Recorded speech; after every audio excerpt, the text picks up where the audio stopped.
Pınar Hanım nasılsınız? İyi misiniz efendim? Çok teşekkür ederim. Siz nasılsınız? Kusura bakmayın elinizi Ahmet'ten Yok, aldım. estağfurullah. Ahmetciğim geçmiş olsun. Hoş geldin kardeşim.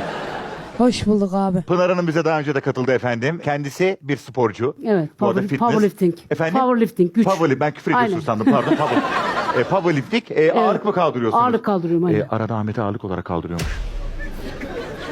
Dumbbell olmayınca Ahmet'i kullanıyorum. İstanbul olduk abi. Mutlu musunuz? Çok mutluyuz. Değil mi Ahmet? Evet çok mutluyum. Çok mutluyuz. Nasıl yapsak? Bilmiyorum ki. Yorum yap bir bana yap bir ben duyuyorum. Ya şimdi bir şey derse takıntı yaparım ya. Ben karışamam ya. Ama olmuşlar mı bu arada hiç olmuşlar mı?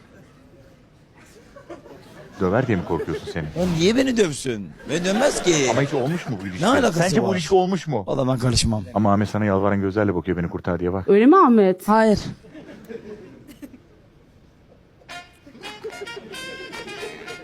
Evet hemen oturmak istiyorum.